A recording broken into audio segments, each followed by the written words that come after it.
nossos irmãos de Cristo, que a paz de nosso Jesus esteja conosco e nos fortaleça hoje e sempre.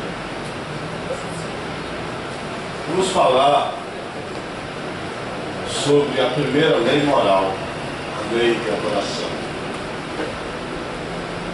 Aliás, Kelly, na semana passada, ela abordou, em linhas gerais, que seriam as leis morais, e já fez aquela colocação de que o Livro dos Espíritos foi o primeiro livro de Kardec, e ele é dividido em 4 partes. O primeiro livro, no Livro dos Espíritos, seria mais desenvolvido mais na frente no livro A Gênese, também de Kardec. O segundo livro seria desenvolvido no Livro dos Médiuns. O terceiro livro, no livro O Evangelho segundo o Espiritismo, e o quarto livro, no livro O Céu e o Inferno, né? Então nós vamos começar a falar dessa primeira lei moral. A lei moral, o ensinamento moral, cadê a Sofia? é a proposta da doutrina espírita no aspecto religioso a abordar o Evangelho de Jesus. Isso porque o Evangelho contém vários aspectos. O aspecto moral é o aspecto que congrega, que reúne todos os cristãos, independente da denominação religiosa que adotem, mas o aspecto moral é comum a todos. E se é o aspecto comum, é o aspecto que deve a gente buscar a maior identidade de pensamento, a maior identidade de interpretação, para que seja efetivamente essa doutrina espírita o consolador prometido, como já dissera Jesus. A adoração, orar, significa orar para alguém, adorar. E no dito popular, nós às vezes dizemos que adoramos cada coisa, né? Adoramos uma feijoada, uma costela de porco, adoramos uma praia. Isso quer dizer que você faz uma prece para uma costela de porco? Né? A gente precisa escolher melhor o que é adorar, porque o adorar vai significar que você reconhece como um ser superior para quem você vai fazer a prece. Você não vai fazer uma prece com uma buchada, uma coisa absolutamente material que não tem o menor sentido. Portanto, adorar, né, vamos ter isso em mente, que significa essa conduta nossa de elevarmos o nosso pensamento até Deus, para que a gente reconheça efetivamente nele o ser superior e o nosso limite.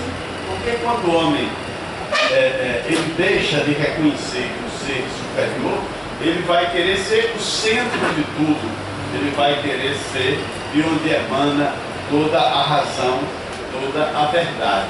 Isso aí, para o desafio, para essa onda de fanatismos, é um pulo muito pequeno. Então,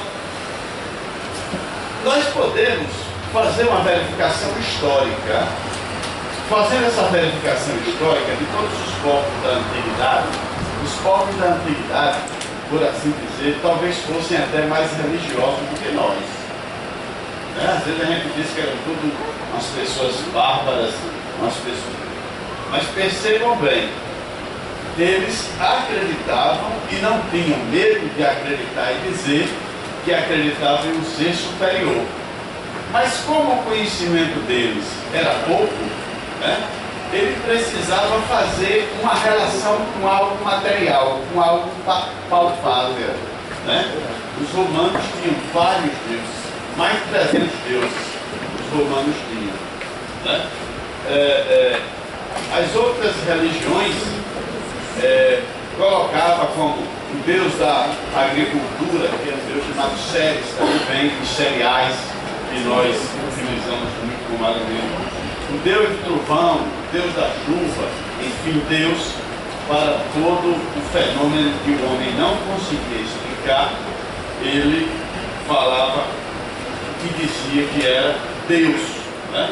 Aí, para se ter uma ideia, o homem sempre, desde sempre, acreditou em um ser superior. É até uma questão, eu já discuto às vezes com alguns colegas que se dizem ateus. Eu digo se dizem porque não existe aquilo. Não existe aquilo. Na moderna ciência de hoje, o homem da ciência dizer que ele é ateu, ele é quase um insano. Por quê?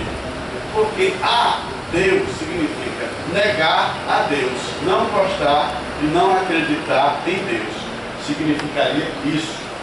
Ora, o homem sempre acreditou. O homem hoje ele se coloca em uma posição de tanta soberba que ele desvia recursos que a própria ciência lhe oferece. A ciência hoje, ela diz que se você não consegue negar alguma afirmação, você tem que aceitar.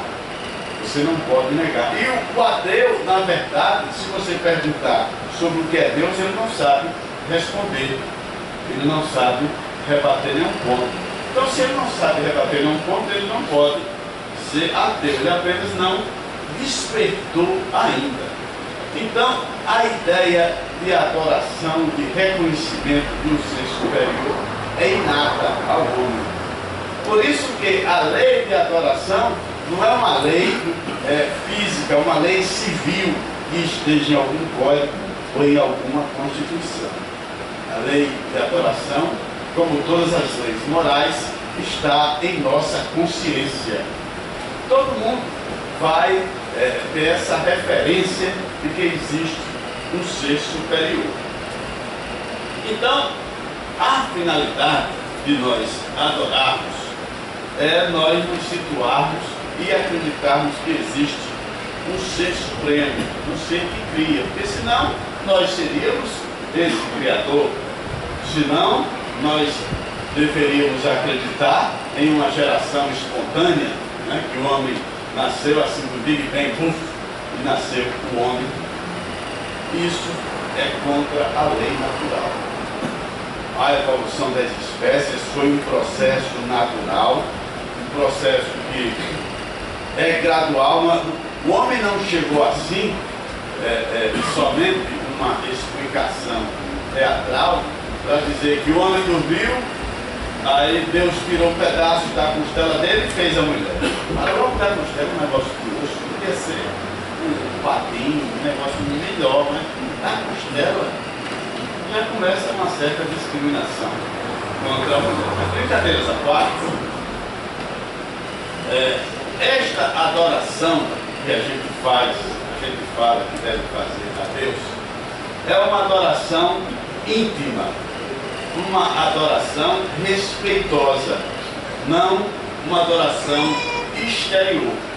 Não há necessidade de nenhum ato exterior para se dizer que adora a Deus. Pelo contrário, quando você começa a fazer floreios, arrodeios, quando começa a colocar várias coisas que efetivamente não são do ato de adorar, você está se distanciando de Deus.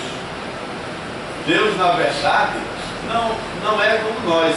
E pelo fato de nós gostarmos dessas bajulações, dessas adulações, a gente pensa que Deus vai gostar de adulação, né? Aí vai colocar tipo bacana, tudo de madeira de lei, vai fazer tudo de fóbica, enfim, tudo com os mais o mais alto padrão de mobília aqui, né? Evidentemente que aí nós devemos fazer a nossa mobília no nosso lar, na nossa casa, né? E se dirigir até a loja de Chico e fazer. Mas o que na verdade a gente vai buscar nessa formatação de adoração a Deus é o nosso sentimento mais puro. Porque se a gente começa a adorar com sofismas, a gente não está respeitando Deus. Pensa que Deus vai engolir a nossa conversa mole, a nossa conversa fiada. Não é propriamente isso. Os cânticos não chegam a Deus senão pela oração proveniente do coração. Né? Você não é fazendo atos exteriores que você vai chegar à sua prece, à sua palavra a Deus. Na questão número 655 do Livro dos Espíritos, é uma questão que eu gosto, inclusive, às vezes no meu atendimento fraterno, quando eu faço, de colocar, porque é uma explicação para o público em geral sobre a doutrina espírita. Kardec faz o seguinte questionamento aos espíritos: é reprovável praticar uma religião na qual não se acredita de coração, quando se faz isso por respeito humano e para não escandalizar os que pensam de outra maneira?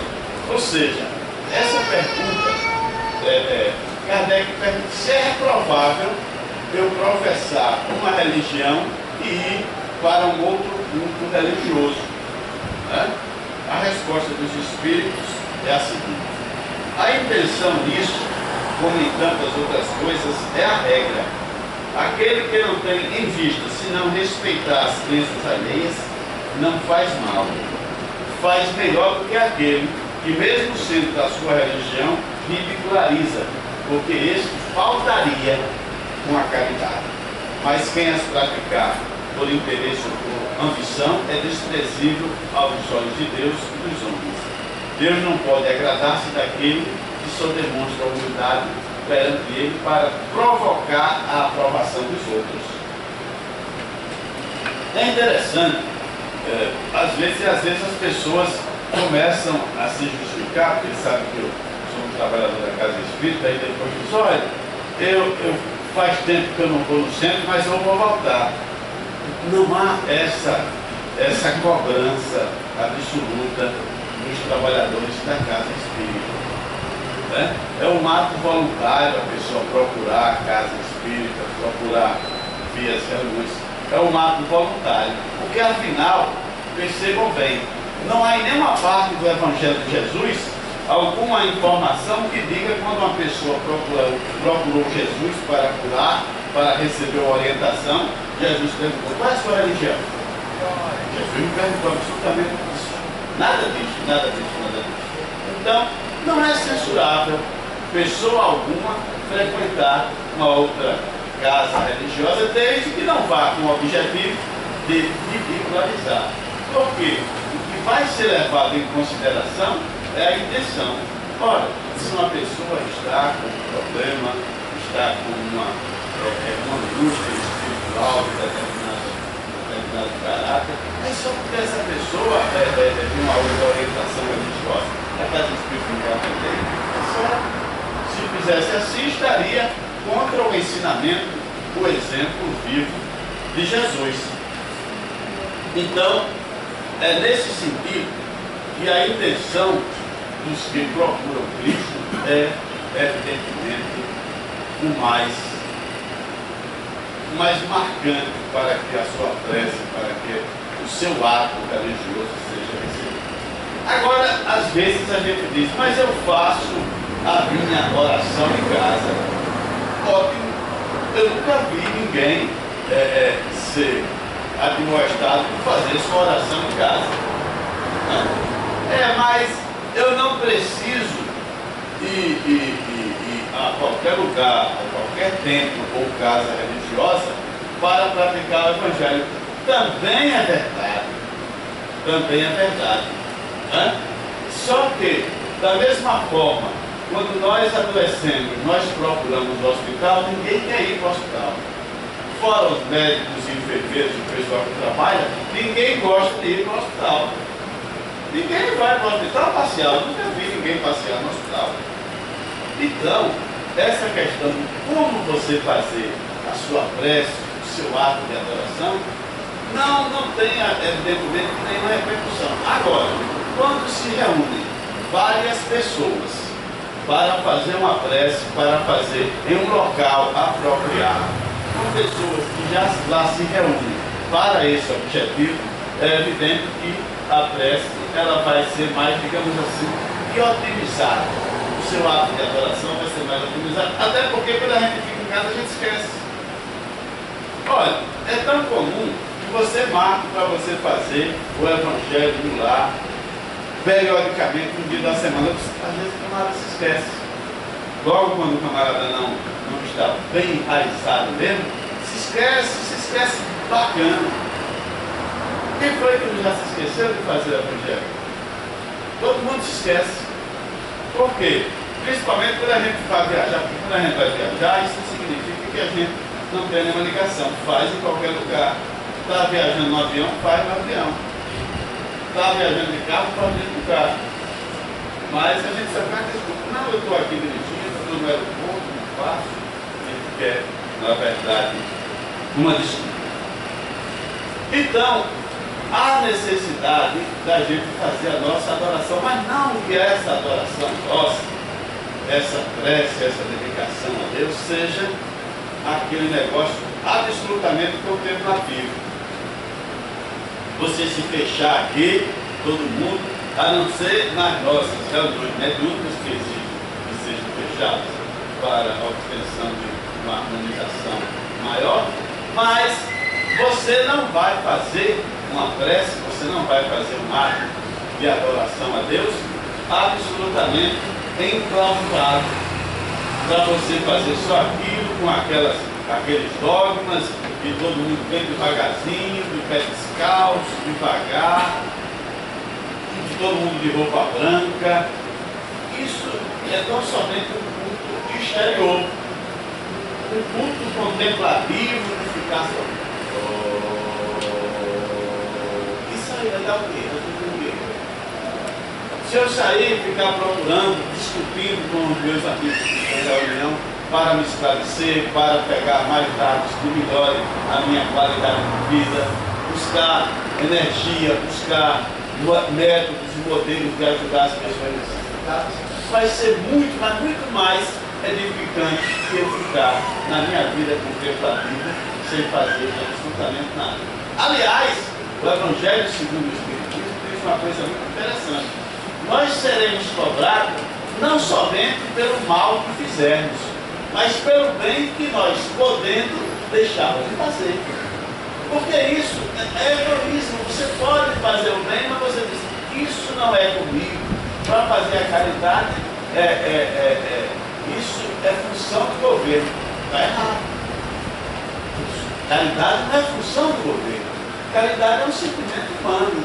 Governo em si, independentemente de qual seja, o governo realmente é abstrato. Não tem absolutamente caridade nenhuma, ele vai trabalhar conforme a lei. Caridade é muito mais diferente do que possa esse alcance estatal.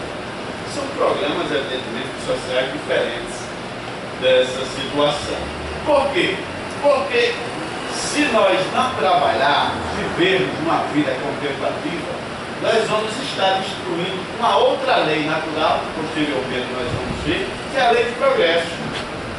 Porque se todo mundo fosse ficar numa vida contemplativa, então somente aguardando o tempo passar, onde é que estaria o progresso? Onde é que estariam as coisas boas da humanidade?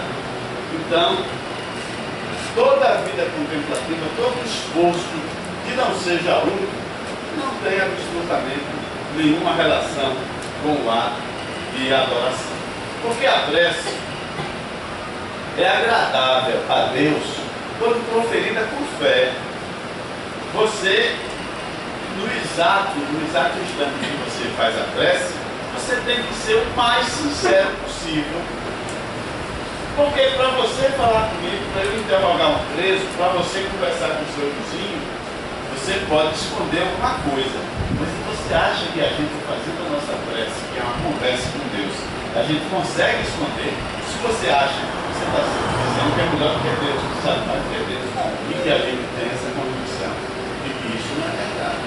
Então é por isso que a nossa prece tem que ser um ato de fé, tem que ser com fervor, com sinceridade, e tem que ser, não pode ser assim, Senhor, se hoje eu não ganhar na loto, eu vou deixar de acreditar em você. Porque aí é uma troca. Você está querendo trocar com Deus, está fazendo uma pergunta com Deus. Então é preciso a gente fazer essa prece como um ato de adoração, como um ato de agradecer e um ato de perdão.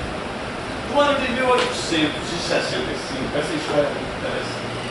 No ano de 1865, um jovem, pouco mais de 10 a 12 anos de idade, chegava em casa nos Estados Unidos com o bilhete do seu professor para a sua mãe e dizia que somente a mãe dessa criança poderia ler esse bilhete. A criança era o 7º filho daquela mãe, o filho mais novo, e a mãe dedicava uma atenção toda especial a ele.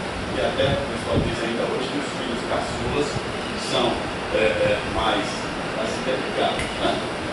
Porque pela experiência que os pais pegam com os outros filhos, aí fica mais fácil trabalhar com os mais novos, com os caçulas, como a gente chama.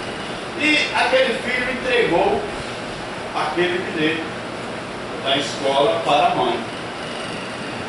E a mãe começou a ler aquele bilhete e em um determinado momento, que estava lendo silenciosamente, a mãe começou a ler alto aquele bilhete. E a mãe dizia assim: minha senhora, o seu filho é extremamente inteligente. A nossa escola não tem condição, nenhum professor para acompanhá-lo. É preferível que a senhora mesma dê a educação do seu filho, porque a escola não tem essa condição. A mãe disse isso e começou a chorar. Começou, evidentemente, a sentir uma dificuldade de como seria esse tempo. Já tinha criado seus filhos e no seu filho tinha essa disposição. Não tinha muitos recursos, porque poderia mandar para uma universidade, etc, etc. E a mãe teve que criar esse filho. Esse filho foi criado, foi educado pela sua mãe, e a mãe fazia sempre preces a Deus no sentido de que ele desse a condição de educar o seu filho da melhor forma possível, para que ele vencesse na vida. Esse filho, quando ele tornou-se adulto, ele ficou conhecido no mundo todo como a pessoa de Thomas Edison. Thomas Edison, ele inventou 2.322 artefatos. Dentre eles, a lâmpada incandescente, o fonógrafo e tantos outros inventos. Thomas Edison, ele foi o fundador da grande companhia hoje existente, a companhia americana General Electric, a GE. E Thomas Edison foi educado pela sua mãe, foi educado pela força e pela prece que sua mãe fez a Deus, pedindo de forma sincera para que lhe desse a capacidade de educar o seu filho. Pois bem, Thomas Edison continuou na sua vida e passou certo tempo, a sua mãe veio a óbito. E ele foi arrumar a casa da sua mãe. Ele, como o filho mais novo, foi o que viveu mais tempo e saiu de casa, foi arrumar a casa de sua mãe e foi mexendo nas coisas e encontrou exatamente aquele bilhete que o seu professor lhe mandara da escola para a sua mãe e que a mãe leu uma parte para ele. E ele começou a ler o bilhete e ficou estupefato com o que estava escrito antes do bilhete. No bilhete estava escrito assim: minha senhora, o seu filho é temperamental, muito confuso, a escola não o aceita mais. Por favor, não mande mais para cá.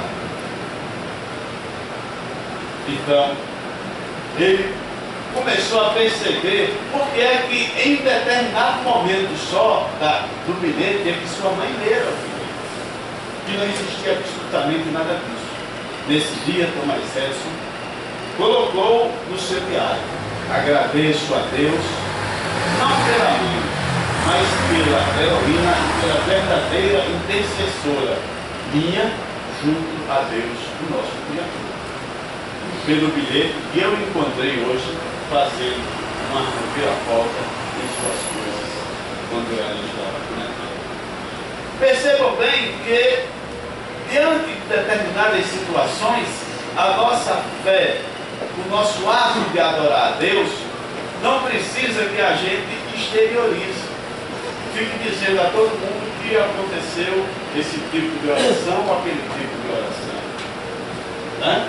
Se não fosse aquela fé fervorosa da mãe de Thomas Edison, o mundo não teria todas as invenções que ele fez. O gênio que foi aquele homem. Então, essa fé ardorosa é a que é agradável a Deus. Porque o essencial não é orar muito, mas o essencial é orar bem, é orar com sinceridade. O ato de adoração, nós temos que ter em mente que Deus efetivamente está no comando. Não somos nós que vamos dizer quando devemos orar a Deus, como devemos orar a Deus, por que devemos orar a Deus. Ele está no comando. Por isso que orar bem é o essencial e não orar muito. Orar por si, fazer uma prece pelos outros, fazer prece pelos que estão encarnados e também pelos desencarnados. Porque não há muita diferença não. Às vezes os desencarnados precisam mais de prece do que nós. Porque nós, às vezes, temos algum recurso de buscar uma leitura, de buscar alguma companhia para ir a um local, e às vezes na espiritualidade isso não pode ser tão facilitado assim. Na questão 663, Kardec pergunta: as preces que fazemos por nós mesmos podem modificar a natureza das nossas provas e desviar-nos curso? Ou seja, todos nós sabemos que nós temos provas e expiações aqui. Nós temos tarefas. E será que a prece que nós fazemos vai nos afastar dessas provas, dessas preces? Os Espíritos respondem: a prece atrai a vós os bons Espíritos, que vos dão a força e a suportar com coragem. Então ela vos parece menos dura. Já o dissemos, a prece nunca é inútil quando bem feita, porque dá força, o que já é um grande resultado.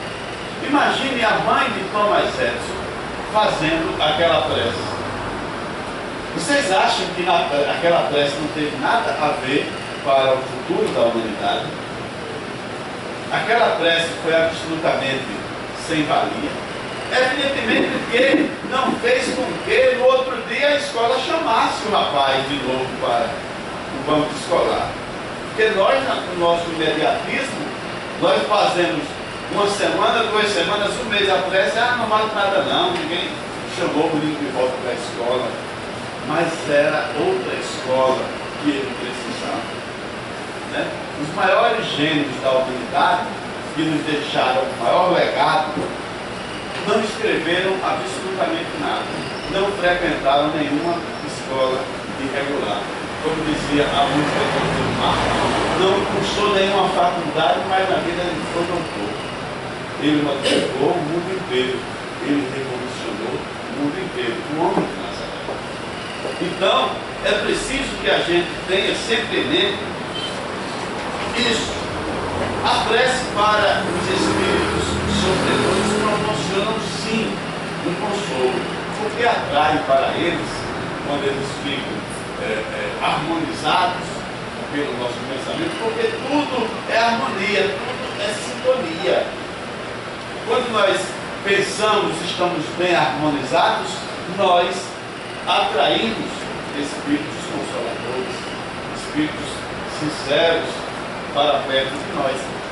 Por que é que não também os desencarnados? Quando nós fazemos essa prece para ele, é interessante que às vezes as pessoas vêm para a casa espírita e diz que eu vou colocar o nome do meu irmão, do meu parente, do meu marido, no livro de prece. Isso tem algum resultado? Está aí.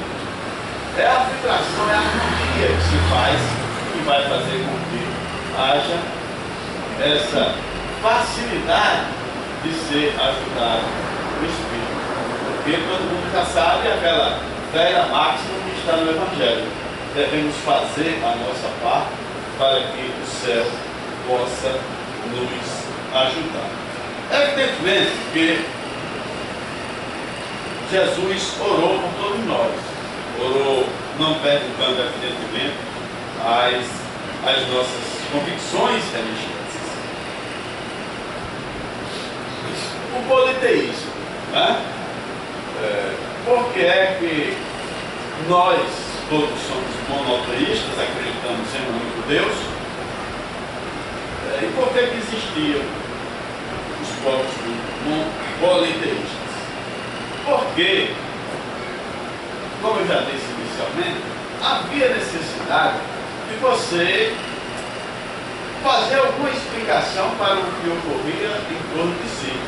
E essa explicação começou a ser um Deus. Né? E é tanto que depois o homem colocou assim, o Deus do futebol, o Deus da canção, né? E começou a dizer Deus com que realmente não era coisa que fosse deisificada. Pelo fato de que nós chamamos há muito tempo Deus, fica difícil até, e às vezes a gente não aceita algumas outras denominações que se podem dar a Deus.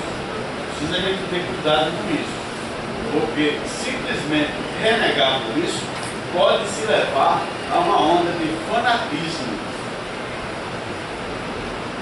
Os fatos que ocorrem recentemente no mundo, né, que tem ocorrido na França, na terra de Allan Kardec, onde surgiu a doutrina espírita, é um fato que a gente precisa ter uma grande reflexão.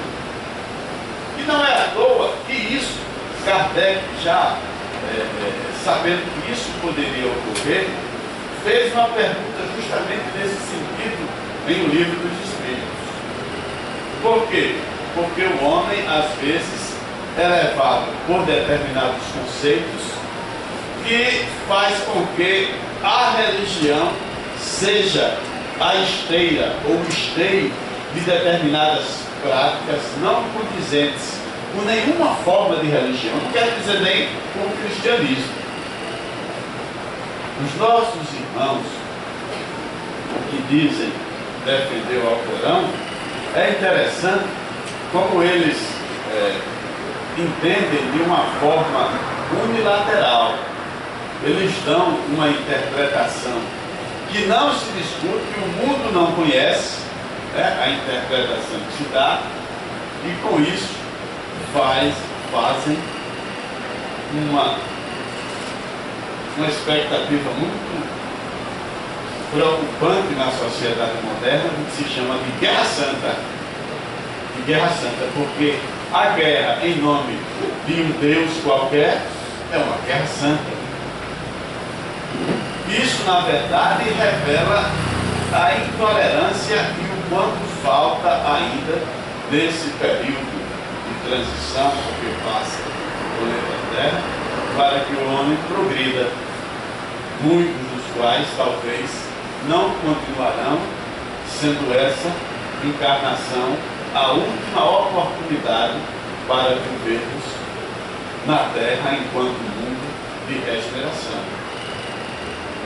E pensando nisso, nessas questões dessas guerras religiosas, nós vemos que existem ainda verdadeiros sacrifícios, né? Verdadeiros sacrifícios que se faz auto-sacrifício. O homem, na verdade, a história da humanidade é cheia de sacrifícios que se faziam.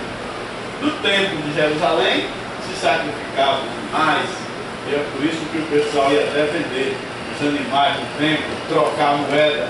Né? As primeiras casas de câmbio se instalaram no centro do templo de Jerusalém.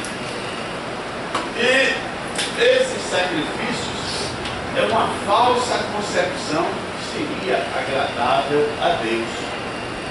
E às vezes se diz até de que haveria uma recompensa por um ato de Deus absolutamente material. Uma recompensa que não existe essa recompensa na vida espiritual. A vida espiritual são só valores morais. Não existe absolutamente nada de material. É um grande equívoco se pensar que vai existir recompensa material no mundo espiritual.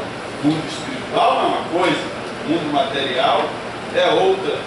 Esses sacrifícios, eles negam qualquer entidade criadora que seja um Deus amor. Porque qualquer entidade criadora que cria o homem, você pode dar a designação que for, da religião que for. Se ele cria, ele ama o próximo, ele ama a criatura. O Criador é inconcebível dizer que o Criador não ame as criaturas que ele fez, porque nós, na nossa imperfeição, tudo que nós fazemos, nós gostamos, nós amamos, nós preservamos. Então, por que é que se acha que determinados sacrifícios são agradáveis a Deus? O único sacrifício que Deus acha agradável de nós é nós sacrificarmos o nosso orgulho, a nossa vaidade, trocando por humildade, trocando por benevolência, por tolerância. O sacrifício mais agradável a Deus é isso. Na questão 671, é o que nós poderíamos chamar de Guerra Santa, e lá naquela época, Kardec já autorizava esse nome. Né? Ele pergunta assim: o que devemos pensar das chamadas Guerras Santas? O sentimento que leva os povos fanáticos a exterminar o maior número possível dos que não partilham de suas crenças com o fim de agradar a Deus, não teria a mesma origem do que antigamente faziam os sacrifícios humanos? Kardec pergunta, os espíritos respondem: esses povos são impulsionados por maus espíritos, fazendo a guerra aos semelhantes, vão contra Deus, que manda que o homem ame ao seu próximo como a si mesmo. Todas as religiões, ou antes, todos os povos adoram o mesmo Deus, quer esteja sobre esse ou aquele mundo. Como promover uma guerra de exterminação, porque a religião do mundo é diferente da do outro e não atingiu o progresso humano dos povos mais esclarecidos. Esse questionamento que os espíritos fazem a Kardec é uma reflexão para a gente. Como é que nós podemos entrar em atrito, entrar em confusão, ou mesmo em guerra com o nosso semelhante, pelo fato de que simplesmente a gente diz: não, ele não acredita no que eu acredito, os valores deles são diferentes dos meus, por isso eles devem ser exterminados. E nós somos os senhores da vida agora. Somos nós que devemos dizer quem merece ou não ser perdoado, quem merece ou não ser aceito, quem merece ou não estar na face da terra. Aí nós seríamos, na verdade, agora os juízes supremos de todas as coisas. E isso, quando a gente admite isso, a gente está negando a Deus. A gente está se auto-intitulando de Deus.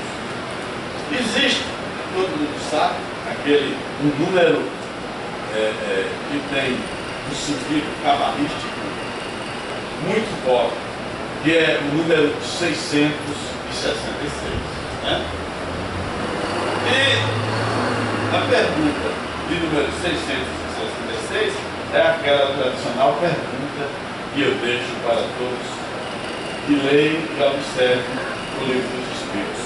A pergunta diz: podemos orar espíritos, ou seja, aquelas pessoas que nos foram simpáticas, né? Porque orar ao Espírito não, eu vou orar a São Francisco, eu vou orar a Madre Teresa de Calcutá. Isso aí é beleza, o pessoal tudo lá em cima, todo mundo. Mas aos espíritos em geral, a gente pode orar? Essa é a questão 666 do Livro dos Espíritos, que todo mundo vai ler e ler mais duas para ter esse princípio. Que Deus nos abençoe e que faça com que a gente possa adorá-lo como Salvador e Criador de toda a nossa vida.